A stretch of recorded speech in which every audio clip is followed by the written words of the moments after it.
The Resident Evil series is loaded with super creepy villains that are not only scary, but also really strong. And with Resident Evil 3 just coming out, I wanted to talk about some of the most deadly and horrific creatures we've seen.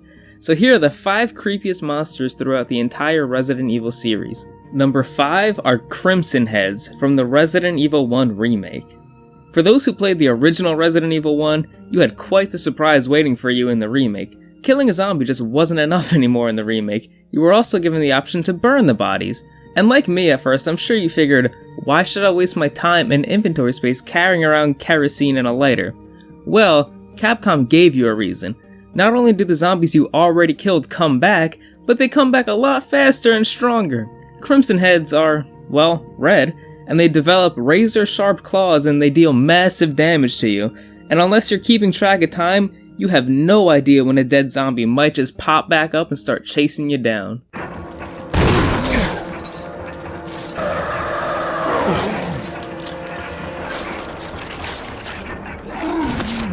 Number 4 is the Chainsaw Majini from Resident Evil 5.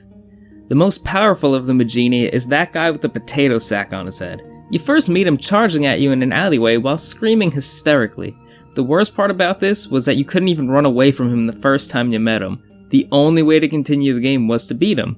The chainsaw guy can take insane amounts of damage before going down, and if you're playing on veteran or professional difficulty, he doesn't even stay down, he gets right back up and starts chasing you.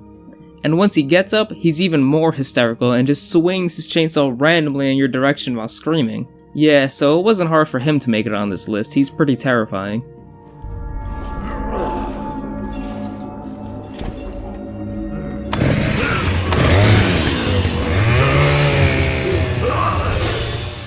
Number 3 is Lukas Baker from Resident Evil 7. Lukas is one of the main antagonists from Resident Evil 7, and he's part of the eerie Baker family that tortures Ethan. The thing that makes Lukas the creepiest one, though, is the fact that he was already messed up in the head before even becoming infected. As a kid, it says that he once trapped a boy in the school attic and left him to starve to death. He was also very smart, and he used his intelligence to set up death traps in games that were impossible to win so he could just watch his victims suffer and die. That's pretty creepy enough already. On top of him getting infected, he's just really the worst. It's special.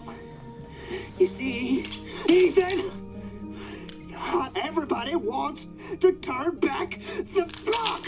What? What, Evelyn? Number 2 are Regenerators from Resident Evil 4. The first time you encounter one of these is in a creepy lab surrounded by other weird experiments. You can unload all the ammo you want into this thing until you're all out, but its limbs are just going to continue to regenerate almost instantly, even its head. Without legs, it'll still lunge at you and try to bite you, which is somehow even scarier than it just walking towards you. The only way to kill this monster efficiently is with special equipment that allows you to see the 4 parasites within its body. Or if you play on the hardest difficulty, there are 5 parasites.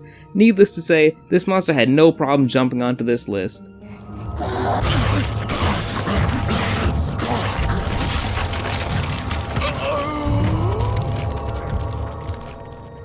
Number 1. Lisa Trevor from the Resident Evil 1 remake. Back to the Resident Evil remake, number 1 on this list is Lisa Trevor. Another surprise to fans if you played the original game first, because Lisa was an addition that did not appear in the original game. Just when you think you're in a safe room, this disgusting monster comes walking into the small room you're in with the sound of chains dragging. Not only is her appearance horrifying, but her backstory makes it even worse.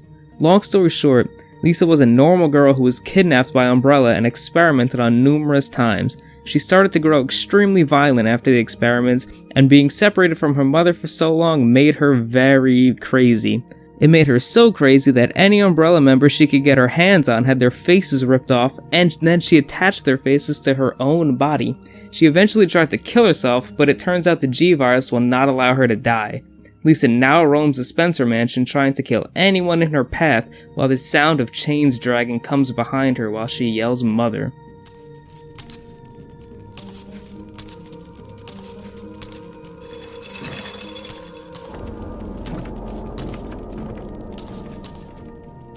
That's it for this list. Let me know what you think in the comments down below and what else you'd like to see on this list. Thank you all for watching so much, and I hope you're all playing Resident Evil 3.